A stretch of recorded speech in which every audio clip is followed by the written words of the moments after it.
I'll play a report with you. Okay. Talk. Testing 1, 2, 3. He's recording. Okay. Doing everything. Okay. Mr. Phil, when did you start writing books?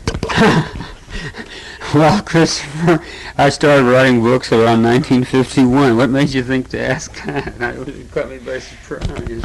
Well... Are you going to interview me? Is that what you're going to do? Uh-huh. Okay. Okay, when did you write Valis? Valis? Oh, I wrote Valis in 1978, Christopher. It took me about 2 weeks. Okay. When did you write the Zap Gun? Oh, I wrote the Zap Gun around 1963. I did 1,200 pages in 3 weeks. Okay. Could you name about 3 other books you wrote?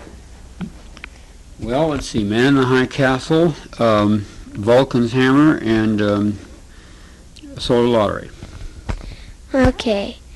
Now, how long have you been living in this very same house you are living in now? Well, I've been living here since from 1976 on, so it's now in 1981. How many years have we? 76, 7, 8, 9, 8, 10. almost 5 years. Yeah, five Yeah. years. Yeah. 5 years. Okay. Could you tell us why you decided to be a book writer? Those are as good questions as I ever get asked. That's incredible, isn't it? Well, I decided to write books because I thought if I did, everyone would think I was a great person. Yeah. I think I was really great. Yeah. Well, there is other jobs you could do, like maybe a newspaper reporter. Or you could do something to get your name in the paper. What would you think of that?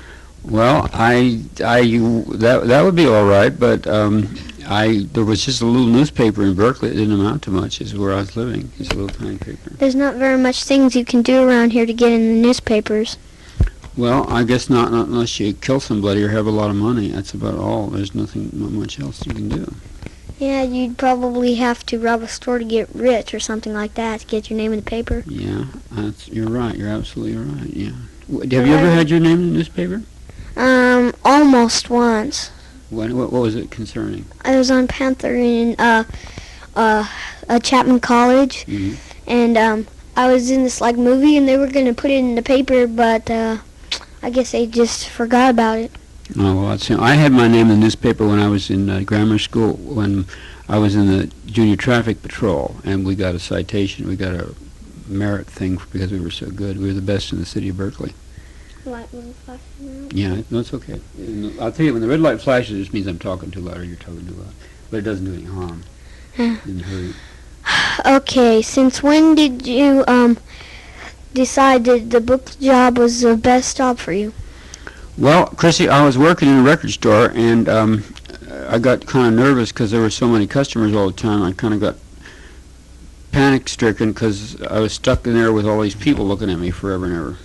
I couldn't get out. Okay, we will be right back after a word from our sponsor. Okay, shall I play back? Okay, now it's working. Okay, wasn't that a lovely commercial?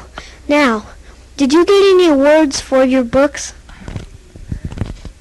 God, kid's amazing. Fantastic. Yes, I won the John W. Campbell Memorial Award, I won the Hugo Award, I won the Golden Dragon Award of France, and the British Science Fiction Association Award in England.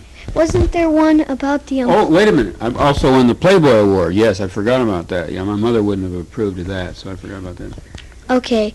Was there any particular book you did or something you did these awards about? Well, each one was for a different book. They were all great masterpieces of literature which will endure forever.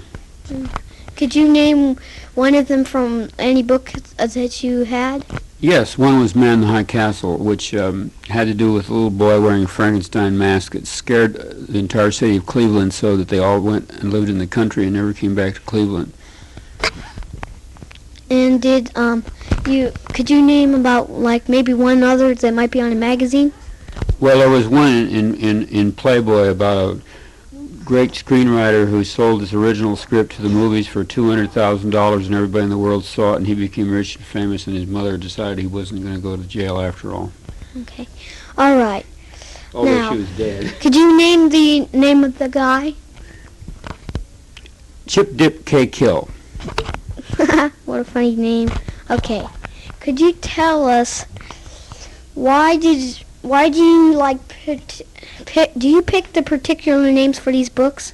No, the publisher picks the titles, because my titles are real stupid. My titles are things like War and Peace, and the Brothers Karamazov and so on. They don't like those titles. Yeah, well, it's very fascinating. Now, could wait a minute. I'm going to ask you some questions. I'd like to know a little bit about you. Now, how old are you? 8.5. And what school do you go to? Rasta Montessori. And why do you go there? Because it's the only school that really fit me. 2 years ago I went there, and it fit me pretty well. I learned how to help others learn and stuff like that. You got big hair on your nose. Oh Christ, how horrible! I'm a repellent object. It's on your nose again. Okay. Is it growing from my nose, or is it just hanging down? Hanging down. Oh, that's all right. Look at that, growing from my nose. I forgot my question. What were we talking about? Going to school? Yeah, my school. Oh, yeah, and you like the school? Yeah, it's the only one that fits me. Oh, yeah, we already said that, yeah. Well, why do you go to school, Chrissy? What's the point of going to school? I never could see the point of going to school. So you can learn to be smart and everything. Otherwise, you'd be dumb and you'd say, well, I guess he's, like you're on a stairway and you say, I guess they're just to go like, maybe roll down, and you roll down, and then when you're at the bottom, you're all cut and bruised up and everything. Okay. Now.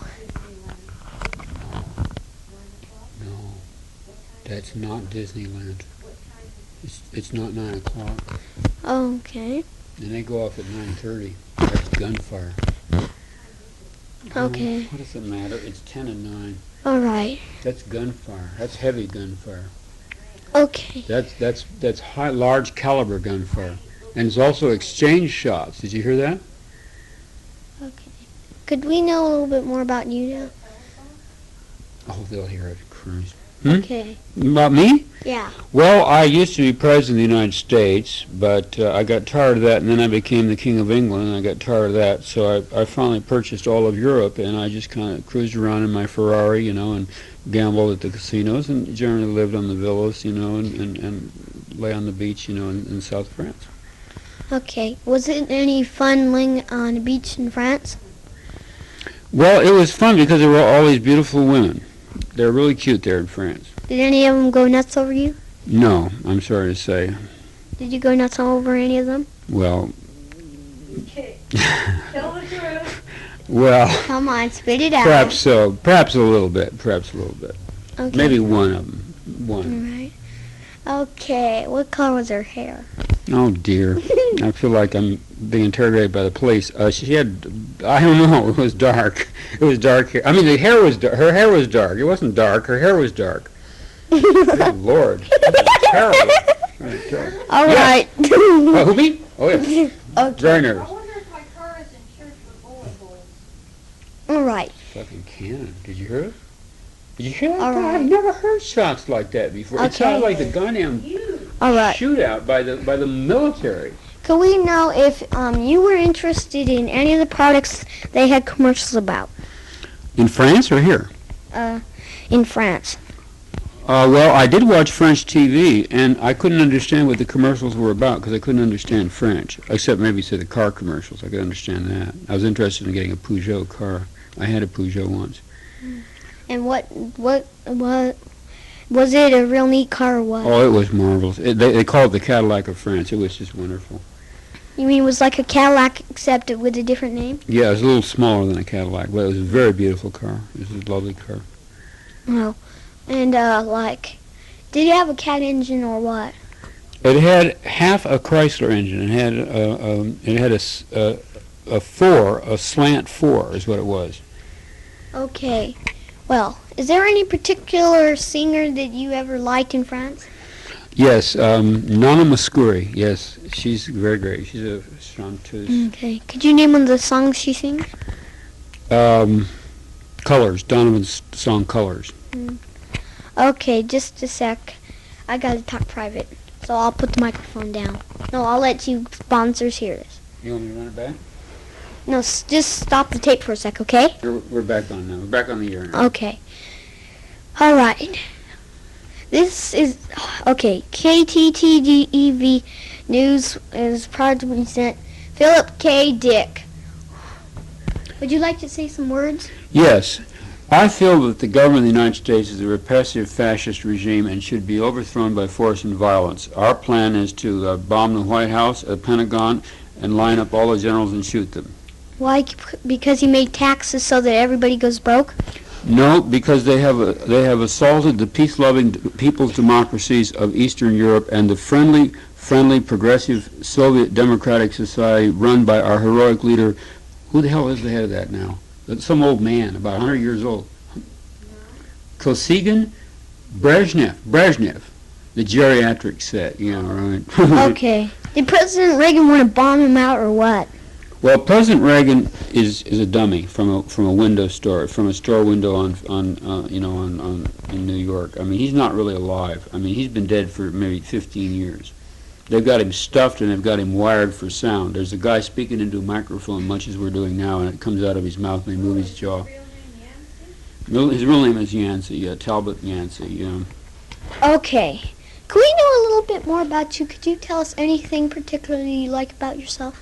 Yes, I'm probably the best-looking person in the world, and I'm certainly the most famous. I pay all my taxes. I love my country. I love my president. I love my leader. I'm a good citizen. Okay. I salute everything that moves, and everything I don't salute, I piss on. Okay. Okay. We'd like to talk with another sponsor, and then we'll come back to you, okay? All right. Okay, our sponsor couldn't make it, so let's know a little bit more about you until the program comes on. Well, Chrissy, I'm really messed up. I just don't know what to do. I tell you, if I don't get professional help, I'm going to just go down the tubes. I mean, my life is just in ruin. I'm just in terrible trouble. I need advice. Can you give me any advice? Perhaps you can advise me. What do you advise me to do? I advise you take a little bit of rest. You've been working hard and all that stuff, writing all these books and stuff like that. I'd suggest you take a vacation. Where would you suggest I go? What would be a good place to go to? Maybe you could go to Europe. Europe? Hey, listen, I can dig it. Wow, far out of sight. Unreal. What part of Europe?